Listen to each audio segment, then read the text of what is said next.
Okay, so this last bit about analytic continuation is this theorem called the Monodromy Principle. This part of the book is kind of sketchy. In particular, the section on Riemann surfaces is even more sketchy than what I'm about to be very sketchy with right now. Here it is. This is not exactly the same statement, but as in the text, but it's basically the same statement. Say the arcs gamma 0 and gamma 1 are homotopic in a domain omega. If F is analytic at the initial point,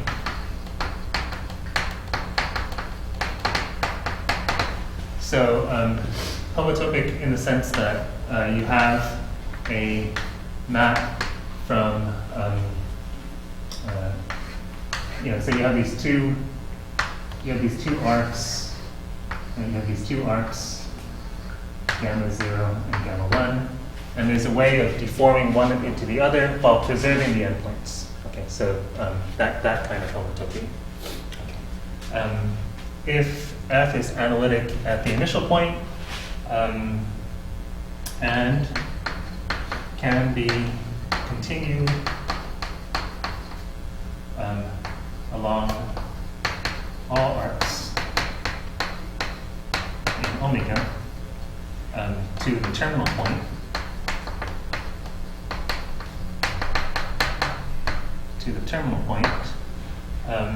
then the analytic continuations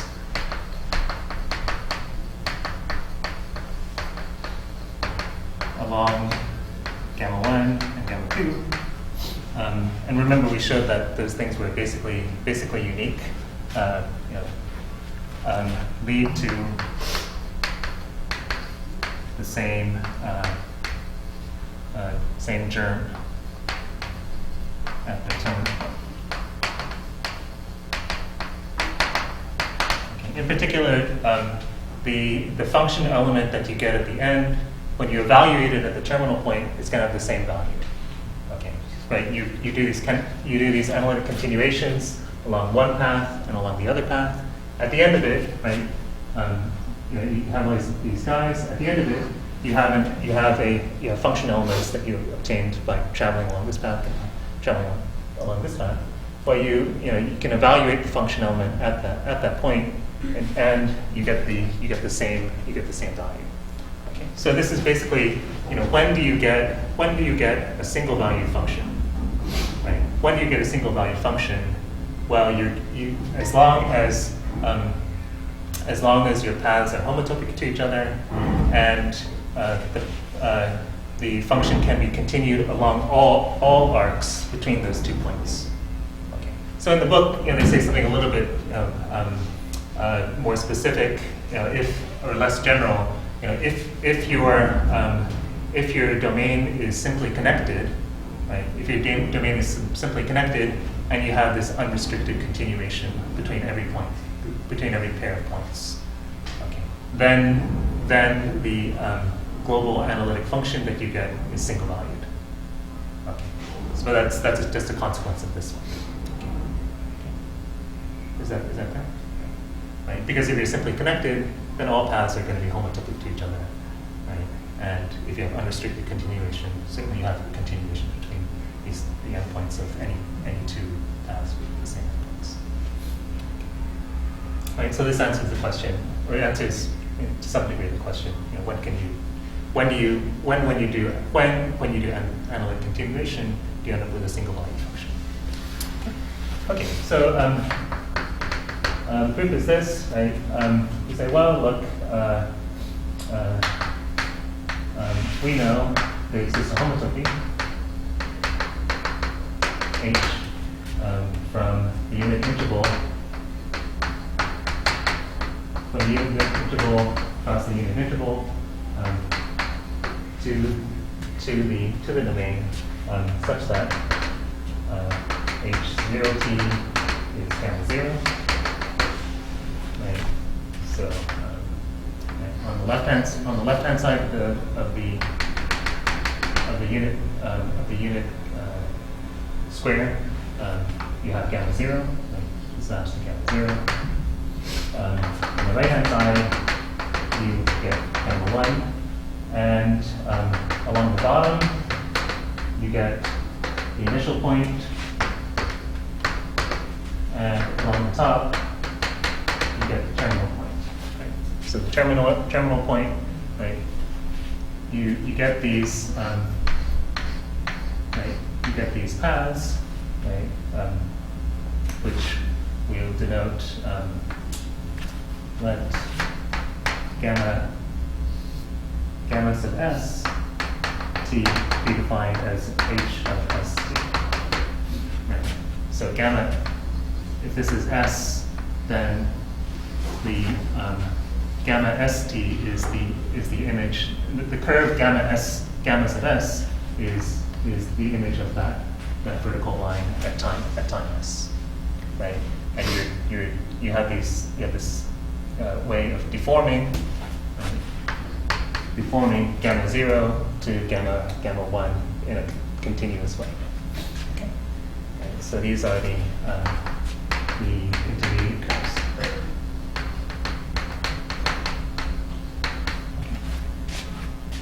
Okay.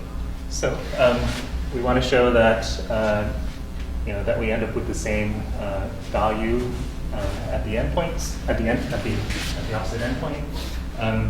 So we say, well, look, well, the image is compact with omega, right? Because it's a continuous image of a compact set. Right? Continuous image of a compact set is compact. Right? So by the distance lemma,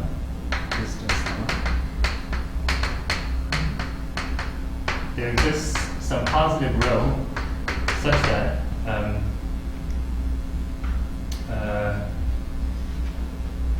such that the distance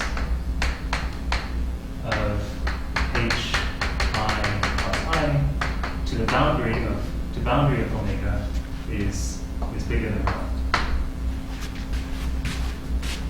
Right? We have this compact set that's sitting inside an open set.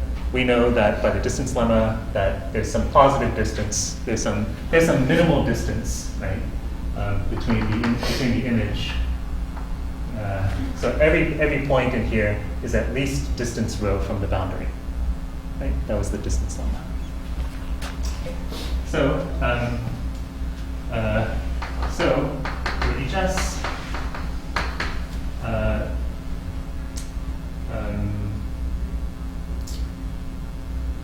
I'm sorry, the radius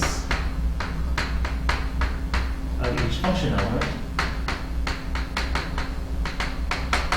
is greater than 1. Right?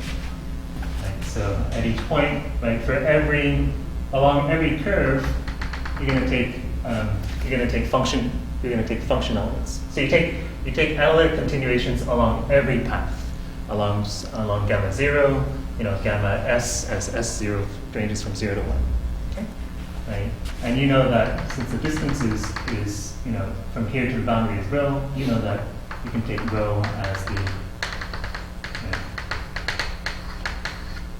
all these guys can be taken to have radius rho. So for each s, one obtains an analytic continuation S of s, which we'll call S of s, on a 2 A sub s around gamma sub s.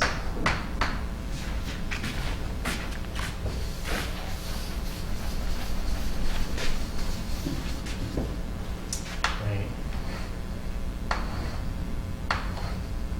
So gamma sub s is here. Right. You have at every point disk of radius rho.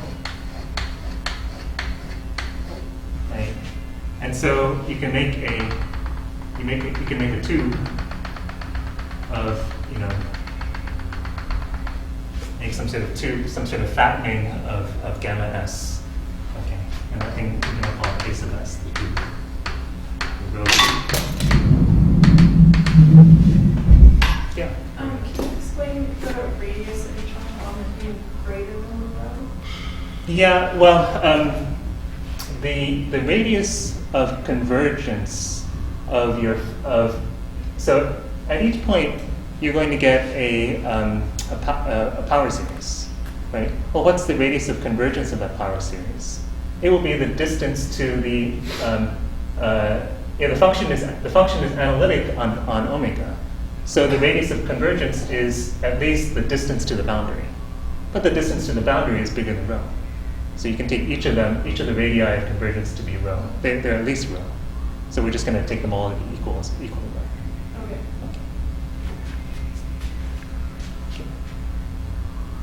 Okay. Okay. So so now it's going to become sketchy. So it is possible. This is from what they say. I think this is probably left as an exercise, but it is possible to select a finite sequence. So I'm sorry, before we get to the sketchy part. So what you get is an analytic continuation of f along this whole tube, right? You get a single value function along this tube, right? Is that clear? Right. That's So for each one of those arcs, you get a single value analytic continuation f sub s, and that's valid. That's valid on this entire tube here. So it's possible to select a sequence S naught,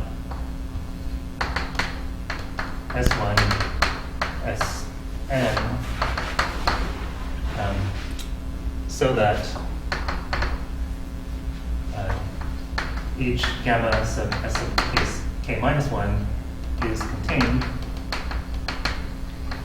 in the preceding tube.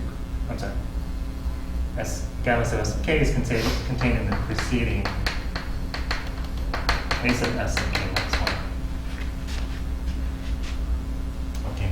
So all that's saying is that you can there's a finite number of paths you can take, so that the next path in my list is still contained in my tube. Okay, I think that's believable. Okay. Well then, since then each f sub s of k agrees with the previous f sub s of k minus 1 on, say, the rho ball around Z naught,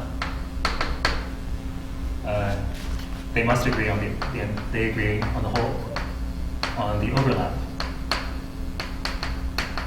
of S sub k minus 1 and S sub k, right?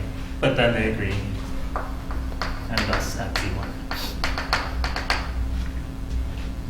So that's pretty. I think that's pretty straightforward, except for the part that's sketchy.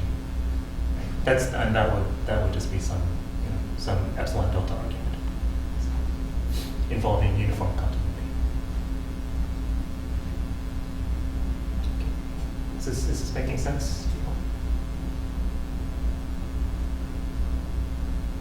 Looking at the videos, I always have this sort of twisted smile on my face. That's actually my natural smile, I'm sorry to say, but it looks kind of twisted. I don't think it's that twisted. Thank you. I think it's when you're hesitant. Uh-huh. But normally I think it's nice. Thank you. I actually did not know how to smile for the first few years of my life. I sort of watched people and That's like him. He smells like that. Yeah, so I always put my teeth together when if you look at pictures of me, 5, 6.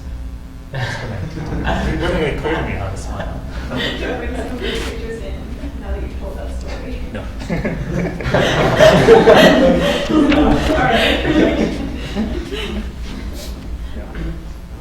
No, and you also. No. What? I was gonna say. I guess I should say. In those pictures, I also have like my hands are stiff because I believed I was a robot, or I wanted to be a robot.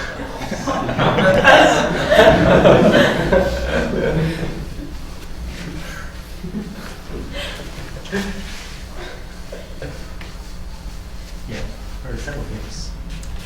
Okay. Okay.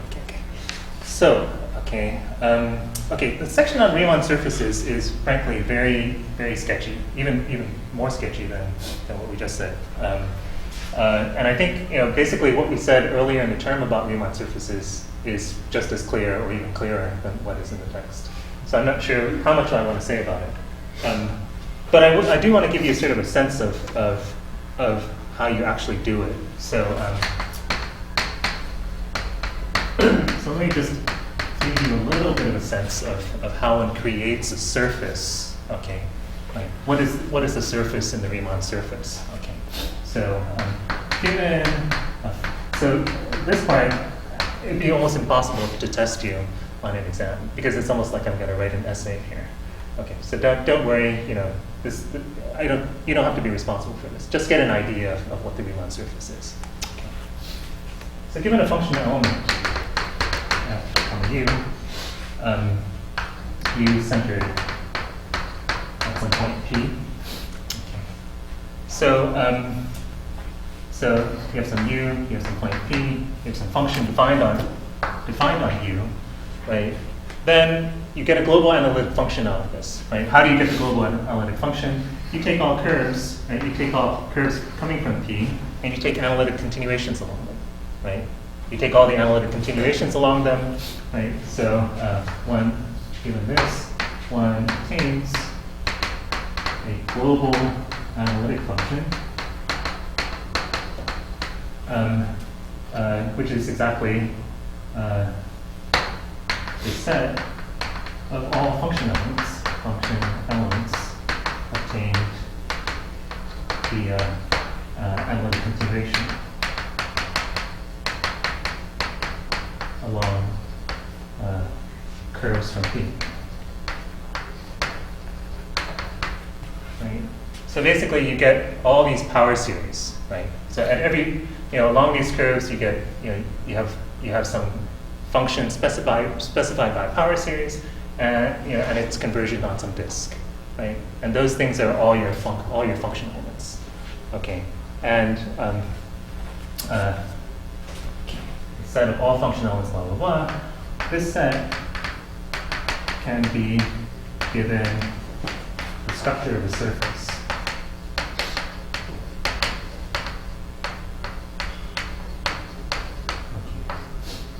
And what the term surface is a little bit vague, but it's something that's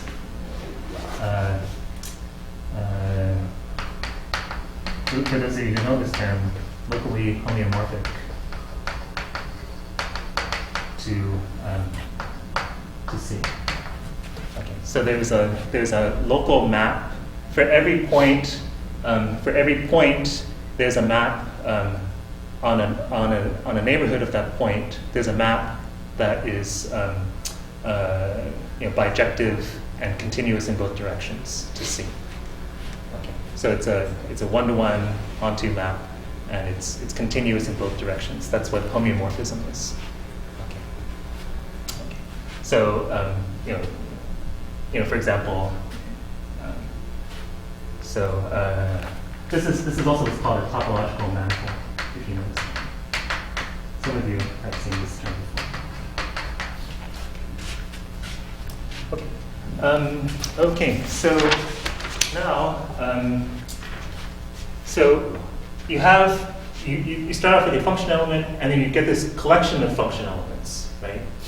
Okay, so let R be just the collection of all function elements.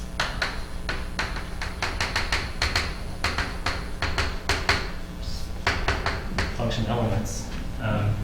One defines a projection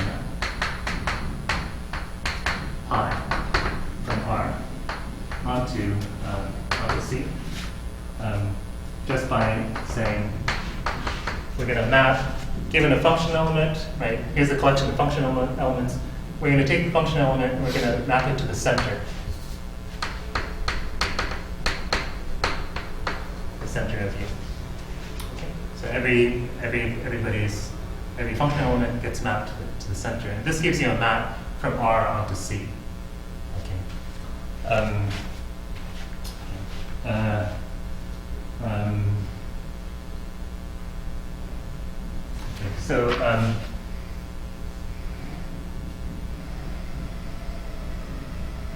So for example, if we were talking about the square root function, right? If we're talking about the square root function, at each point, right? At each point, you're going to have two function elements, right? You're going to have two function elements with the same center and the same neighborhood, but two different function elements, right? One will correspond to the positive square root, one will correspond to the negative square root. Okay, and so what you see is that for example,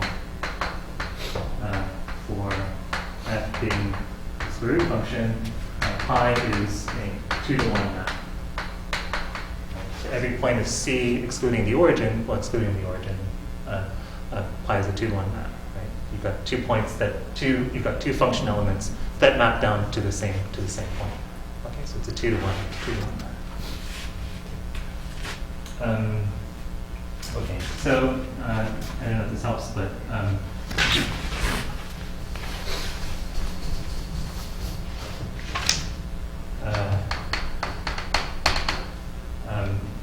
for each function element U in R, any set of the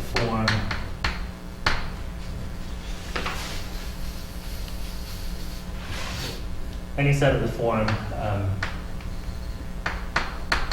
f p u p, where p is in U and f p u p is a direct analytic continuation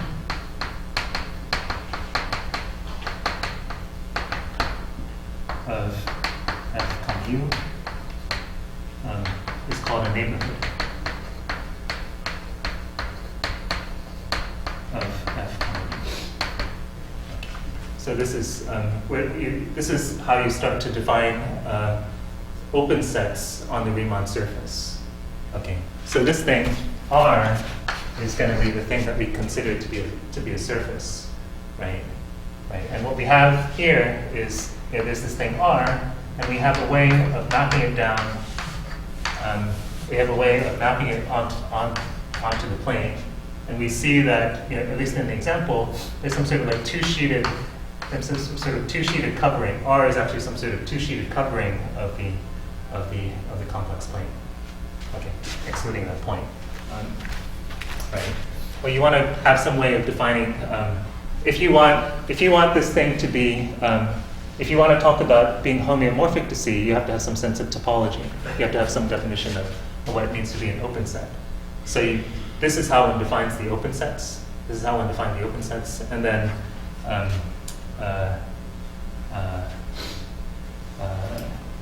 observe that pi maps such neighborhoods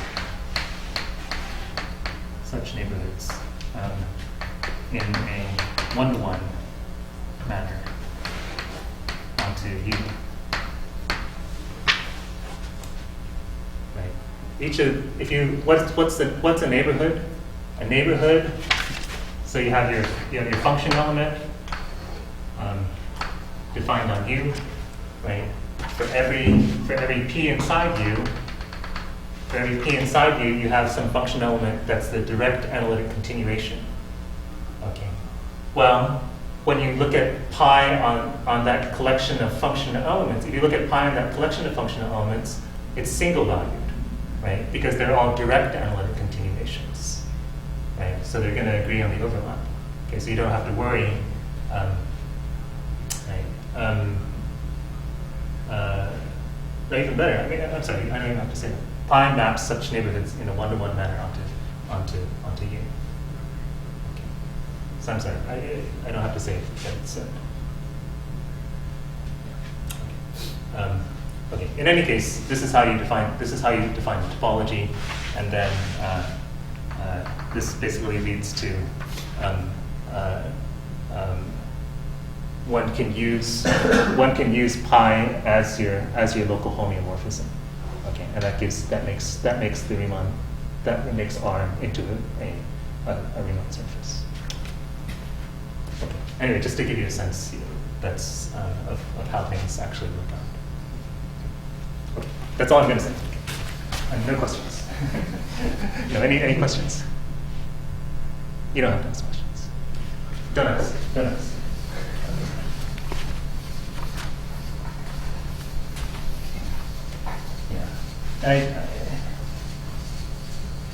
When I learned about Riemann surfaces and analytic continuation as an undergraduate, it seemed very vague to me, and now I see why.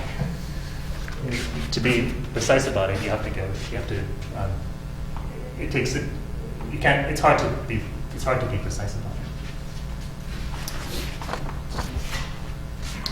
it. Okay, so now let's get on to the interesting. The more interesting stuff, I think, at least for now. The argument principle. And Rouché's theorem.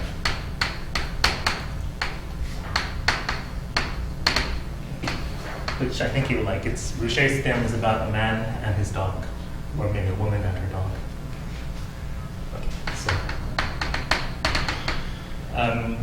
Okay, so let's recall the following definition. If you have gamma a closed contour and P a point not on gamma, then the winding number of gamma about P is defined as 1 over 2 pi I times the integral of d zeta over zeta minus P over gamma. Right? Remember the winding number. Right? If we write out how to evaluate it, it looks like this: gamma prime T over gamma T minus P dt. The winding number. You remember that. Then there's we make a simple observation that was actually the bonus problem on your last exam. If gamma is a simple closed contour,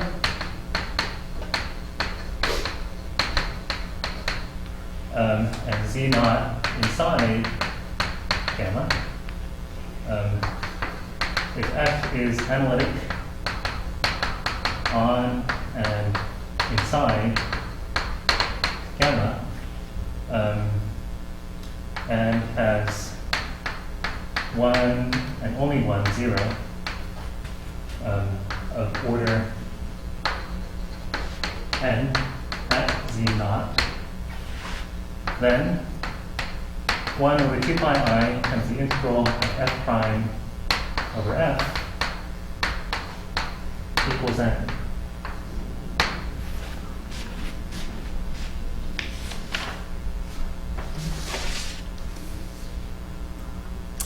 So there's a way of counting the multiplicity of the zero.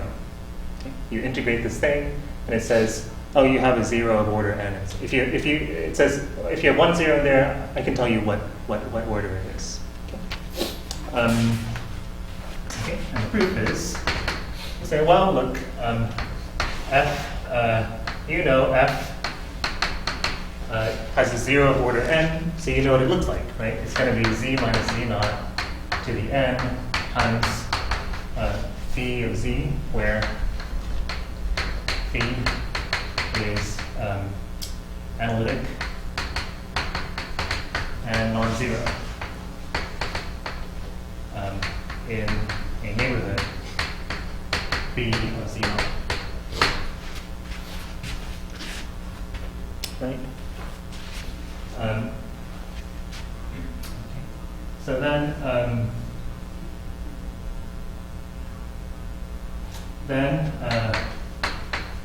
at prime over f is going to be n over zeta minus z naught plus phi prime zeta over phi of z naught.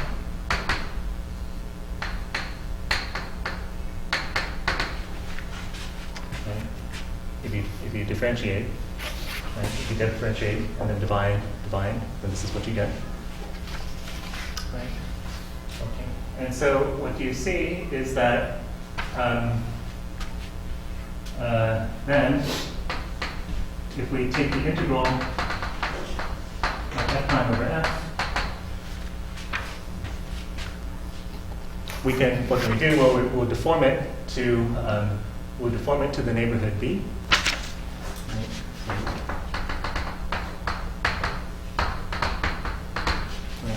And at that point, we can do this, right? And what happens then? Well, what's this? What's the integral of phi prime over phi? Well, phi is non-zero in the neighborhood B, and phi prime is analytic. So you end up with you're integrating an analytic function over a loop. So you get zero, right? So this contributes nothing, right? And you end up with integral of n this d zeta plus nothing.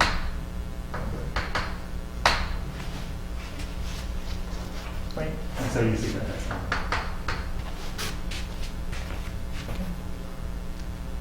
Good? You're smiling, Michael. Why are you smiling? Good? It's really easy. It seemed really hard on the test. It seemed really hard on the test, yes. But if you had differentiated it and then just said if you had said what is that, if you remembered like, oh, if you have a root of z order n, you look like this, and then once you remember this fact, then it's basically trivial. Yes, Christian. How do you know that the zero is of, or how do you know that the phi of z is non-zero in a whole neighborhood as opposed to just not being zero at z naught? Because it's analytic, right? It's analytic and non-zero at z naught. That part you know, right? Mm-hmm. And then because it's continuous, you know there's some small neighborhood when it's not zero. Right? Yeah. It's not zero at z naught, and because it's continuous, it must be not zero in the small neighborhood of z naught, right? By continuity, yeah, just by continuity. As in it can't jump to zero. Right, exactly. Right. Here's the point, z naught. You know that it's non-zero there. Right? You know that the value is just by continuity. Right? Mm-hmm. If this is phi of z naught is non-zero. You know that if I take some epsilon neighborhood here, there's a delta neighborhood around here that gets mapped inside the epsilon neighborhood. I take my epsilon neighborhood to avoid zero. Mm-hmm. Okay. Right? Just take your epsilon neighborhood to avoid zero. Then you know that everybody inside here maps inside here, and thus are not zero. Or pictorially, you think about the real line, like there's some point where you're non-zero and you're continuous. Well, that means that there's some little neighborhood where you're not zero.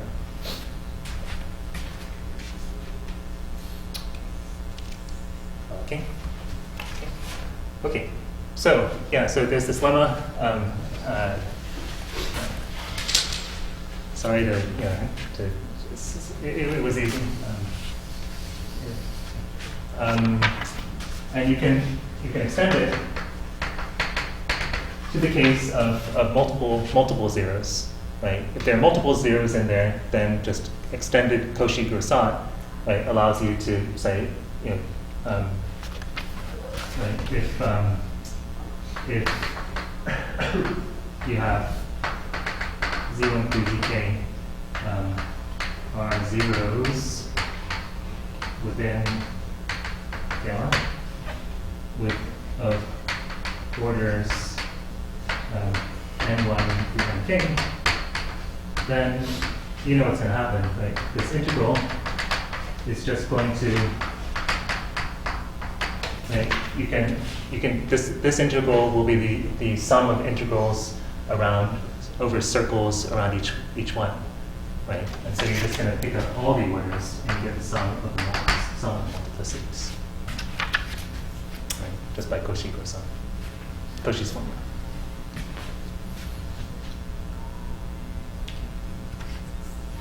Okay. What am I going to say next? What am I going to say about poles?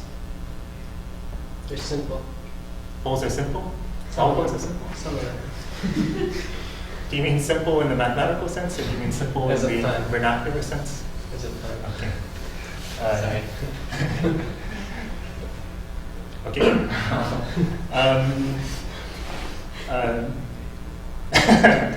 Okay, so what am I going to say about poles? So if you take the integral around the poles, you'll get the sum of the reciprocals at the end? Not the reciprocals, but you'll get negative the order of the pole, right? By the same reason, right? Because you're going to get, right?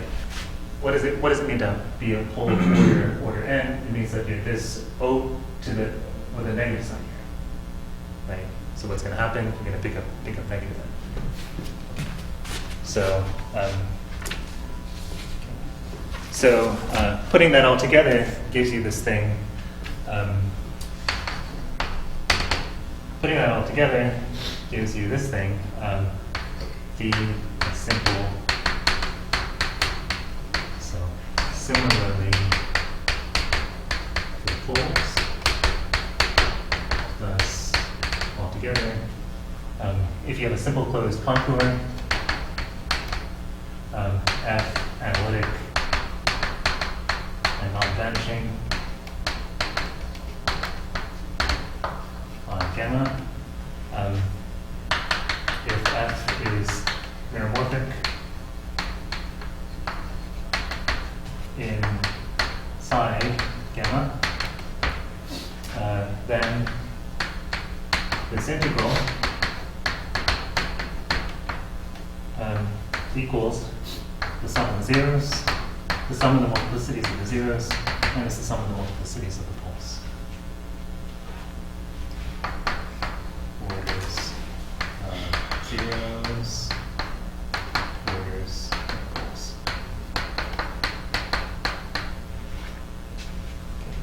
So a pretty simple theorem, but useful. And so this theorem is called the argument principle.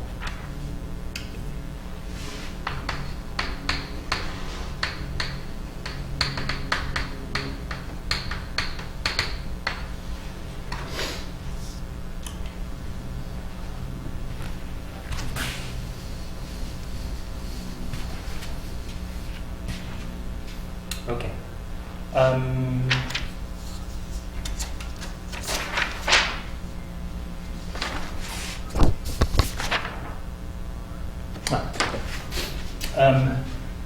Just a remark.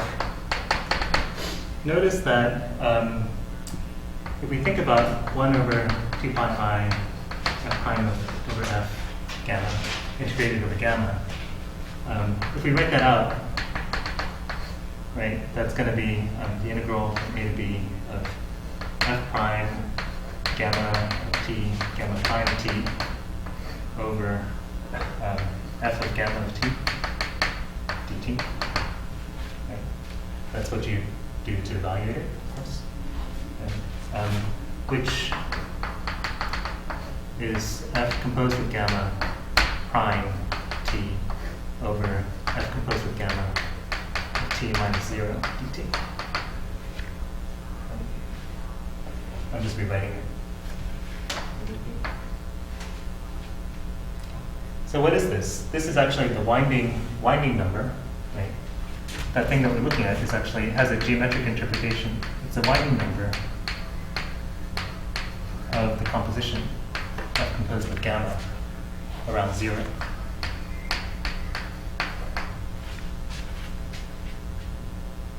It's a winding number of the composition F with gamma around 0. So that's sort of interesting, right? It tells you that the number of times that F composed with gamma is going to wind around 0 is actually the sum of the orders of the zeros inside gamma minus the sum of the orders of the zeros of the poles inside gamma. So it's just interesting and useful fact. I think it will become useful in the homework. You'll see that it's useful.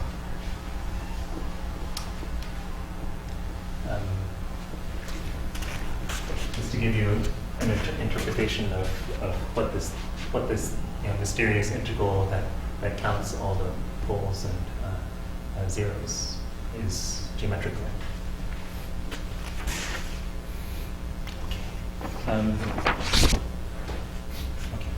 So now we're going to do the same as I was advertising earlier, Rouché's theorem, which is related. Wait, I have a question. Yes. What does the argument principle have to do with the argument? Yeah. I'm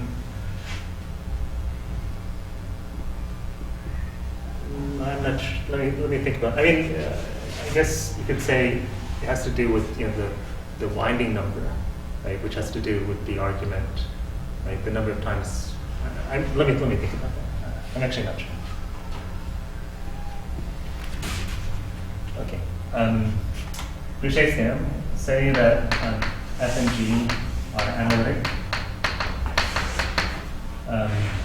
on and inside gamma. If F of zeta minus G of zeta is less than G of zeta for all zeta on gamma, then 1 over 2 pi I F prime over F on gamma equals 1 over 2 pi I G prime over G on gamma.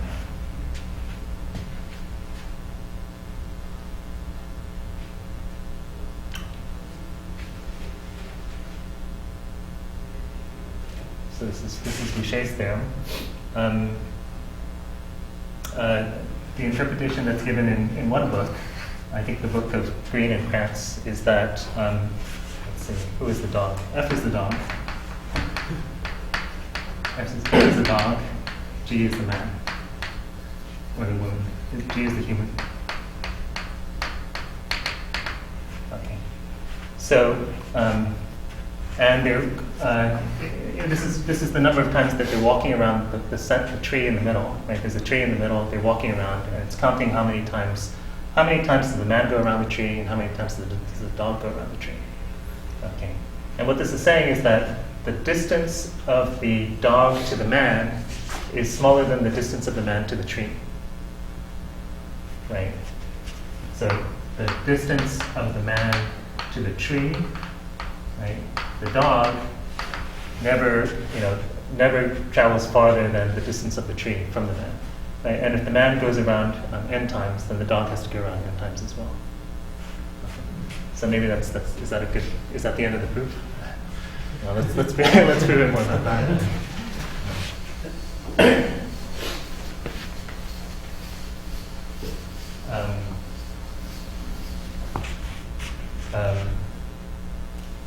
Okay, and actually maybe I should say at this point that we can phrase it a little bit differently, and we will need to in a minute.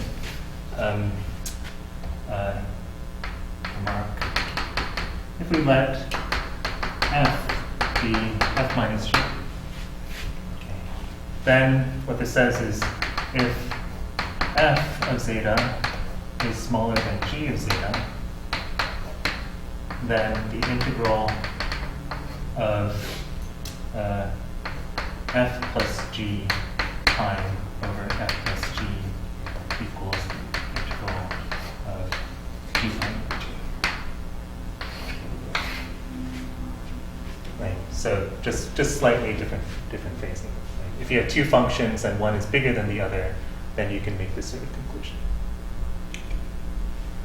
Just by substitution.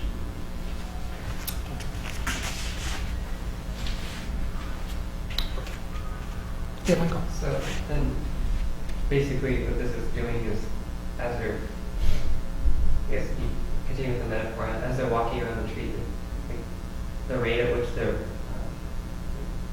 rotating has to be kind of locked in place. Otherwise, like, one function got ahead of the other, like the distance would be too large for them. So that they'll line the same number of times, the appropriate number of times. Yeah, I guess so. Yes. Yeah, I don't know what you can say exactly about that. Yeah, I mean, but I guess the metaphor breaks down a little bit. or maybe it can be extended. Yeah. I'm not sure what you can say exactly about that, but maybe something can be said. Okay.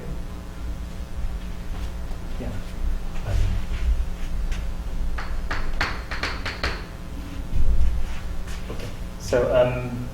Okay. So let me get the proof of this. First observe that you know this is true, right? So on gamma, and that actually tells you that neither f nor g vanishes on gamma, right? Because you know that this is always strictly bigger than this.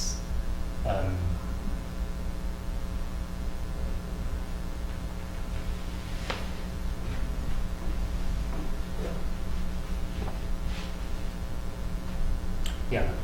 So first you know that is that obvious? Maybe it's not obvious. First you know that the distance of f to g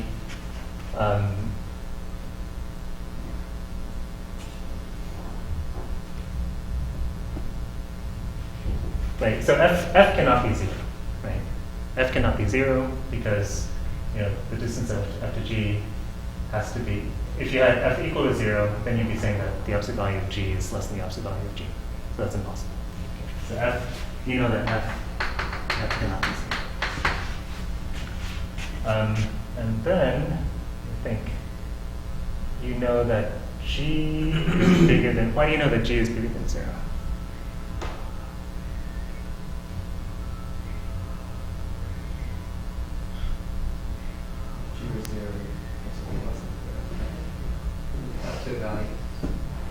If g were 0, then f would have to be less than 0.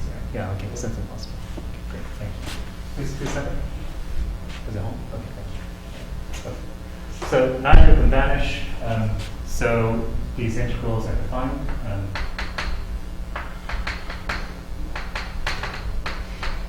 Both integrals are defined.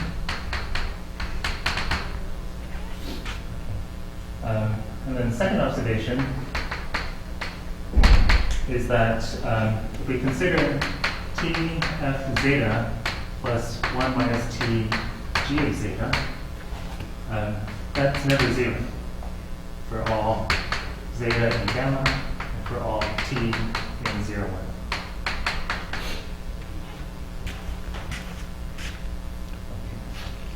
So what this is saying is that the line segment from f of zeta to g of zeta never crosses the origin.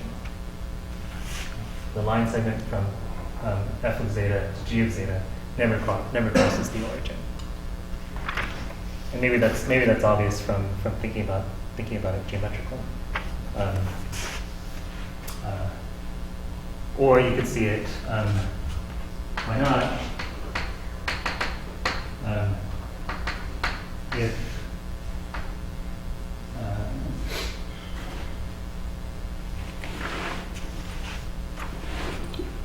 it's just obvious from seeing it geometrically. I'm going to leave it at that. There's an argument here for it, but I'm just going to, I'll let you read it. Okay. But I think it's clear from the picture that that the line from f of zeta to g of zeta is never going to cross the origin because because if it did, then that would mean that the distance would be, then you violate this distance rule.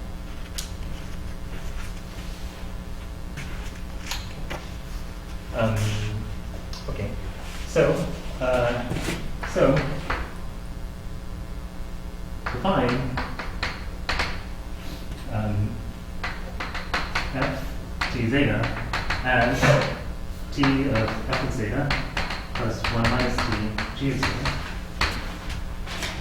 g of zeta, where t reduced from 0 to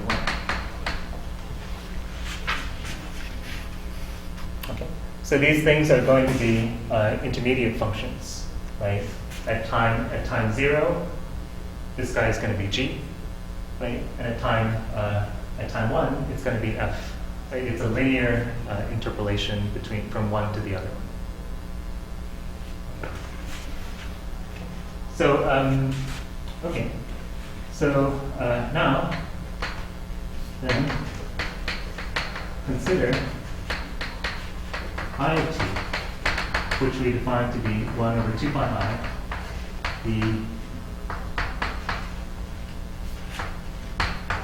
the integral of f prime of t over f prime over gamma. Okay. So this is counting, right? This is counting the number of times that f sub t composed with gamma winds around 0. Okay. You look at this thing and you say, well, look, this is a function from 0, 1 to the integers. It's a function from 0, 1 to the integers, right? It's going to tell you the winding number, right? At every point, it tells you the winding number of the composition around 0. Right? Okay. But observe that I is continuous in t. Okay. It's a continuous function of t because the change of because this integrand depends continuously on t. Right? F prime t or f of t depends continuously on t. You might need to convince yourself of that, but it's not hard to do. I is continuous in t, and so you have a continuous function into the integers, right? Well, if it's a continuous function into the integers, it must be constant. I is constant.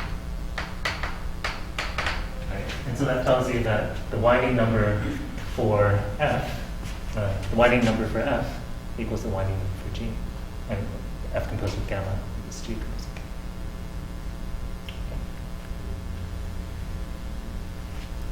Michael, yeah. Yeah. Yeah. Could you do a homotopy argument and get f composed with gamma and g composed with gamma? Say it again. Could you do a homotopy argument and f composed with gamma and then g composed with gamma? Yes, this is basically a homotopy argument. This is a homotopy argument.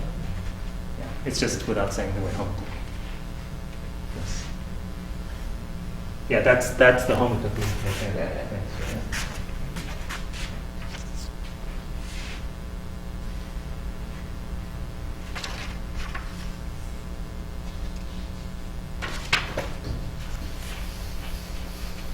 Okay, so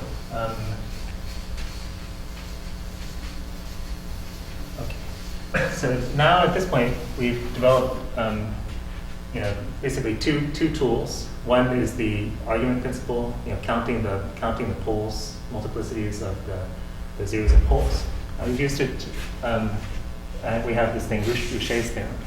Okay, Rouché's theorem will actually give us an insight into the behavior of holomorphic functions, like sort of like your final insight into the behavior of holomorphic functions, or one of your final insights, which I'm going to call the n to 1 lemma.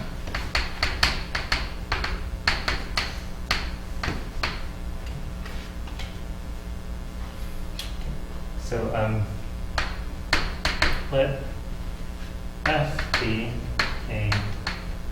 constant analytic function at some point z naught? Well, let n denote the order of the zero of the function g of z defined as f of z minus f of z naught. So you make sort of a strange observation, a strange and obvious observation, that if you have some function, then you can think that subtract f of z naught from that function, then you have a function that has a zero there. Right? If it has a zero there, then the zero must have some order. Okay. The zero has some order, so let's call that order n. Then, for sufficiently small epsilon, there exists a delta such that for each w in the punctured neighborhood around f of z naught,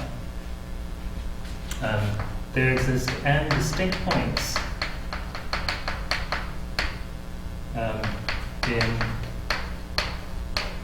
the punctured neighborhood of z naught that f maps that f maps to w.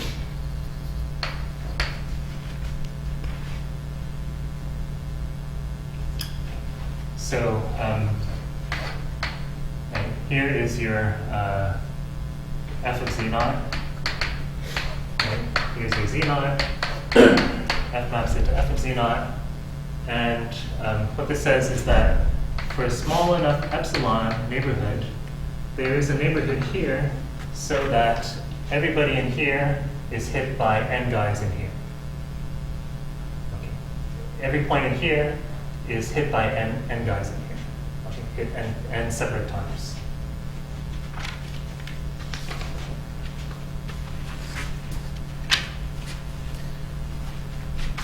Okay.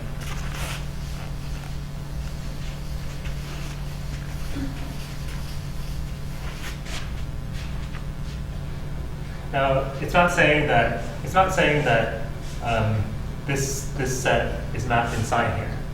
Okay, it's not saying that, but it is saying that everybody in here, if you look at the inverse image of each point, there will be n guys in here the image of this thing covers this neighborhood n times, in addition to hitting some other points as well.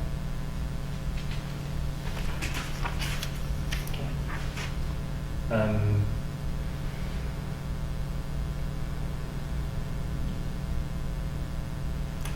So let me think for a second. What should I do? I've only 5 minutes, and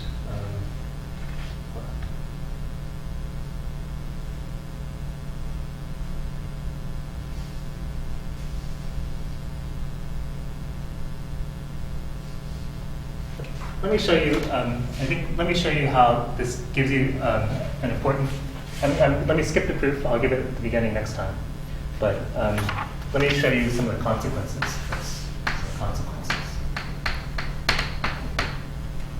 One is something called the open mapping theorem.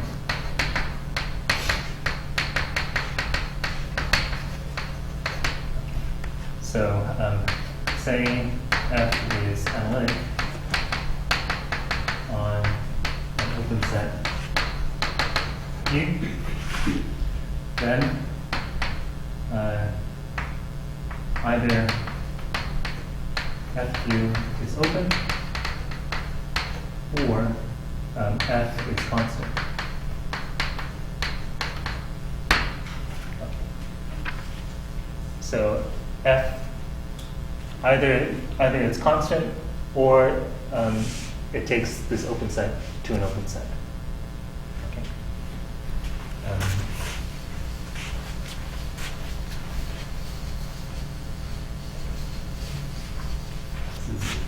shocking result. Right? And you could use it to say prove that. No, I'm sorry.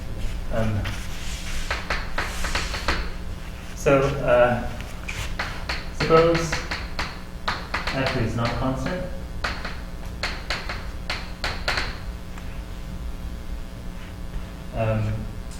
So suppose f is not constant, and pick any w naught in f of 0, f of u. Okay. Right. So we want to show that there exists a neighborhood around w naught contained in f of u. Right? We're hoping to show that f of u is open, right? So we want to show that w naught is interior. Okay. So say that f of z naught is w naught. Right? It's w naught here is z naught that f maps to w naught. Okay. So remember that u is open. Right? U is open. So choose epsilon so that the z naught is contained inside of u.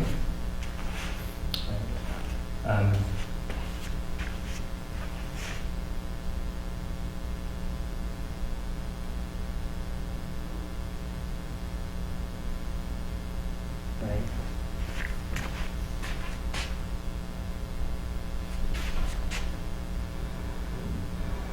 Right. Then we just use the n-to-1 lemma, right?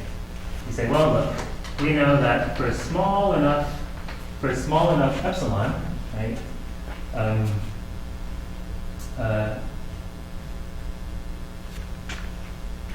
For small enough epsilon, there exists a delta such that for each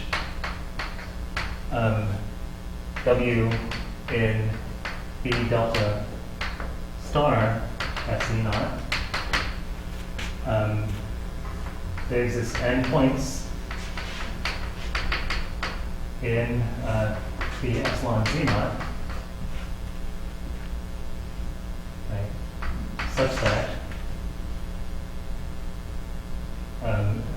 that right, I'm sorry, that there exists n points that f maps to w. Right. So I'm sorry, I should say choose epsilon small enough that it's contained in here, and it's sufficiently small for the n-to-1 lemma.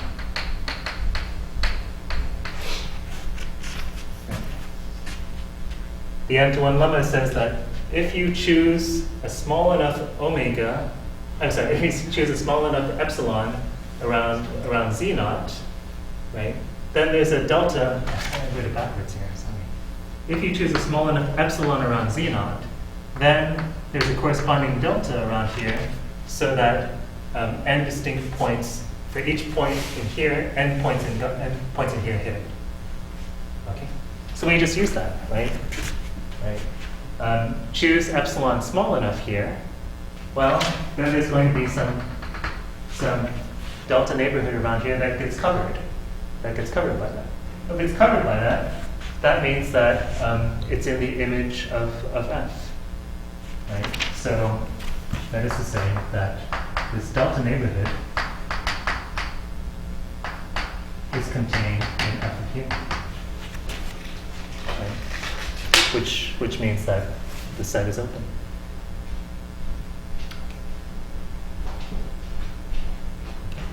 And so it's just a consequence. Open mapping theorem, this sort of incredible result, is just a consequence of this n-to-1 lemma. And sorry, let me just say one last thing. This I think you'll like. open mapping theorem gives a cool alternate proof of the maximum modulus principle. Okay, maximum modulus principle. Remember, the maximum modulus principle says something like this. If f is analytic,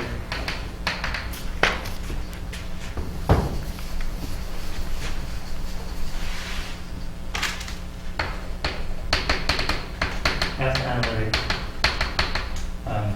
on and inside the contour gamma, and let M be the supremum of the modulus on Z and the interior, of Z on gamma and on the interior, then f of Z is less than M for all Z in the interior, unless f is constant.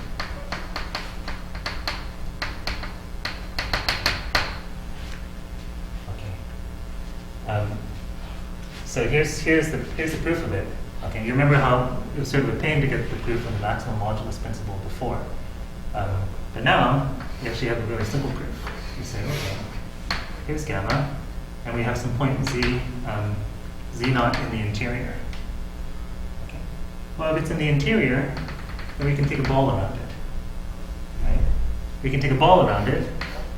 Then, by the open mapping theorem, what do we know? We know that f of z naught must live inside some other ball. Right? That if we take the image of that ball, it contains some other ball. Right? But in that case, f of z naught could not be the max. F of z naught, the modulus of f of z naught cannot be maximal. Right? Because there are all these guys beyond, right? There are all these guys beyond the radius of f of z naught, the end. Right? Isn't that cool? Okay, now we're stopping.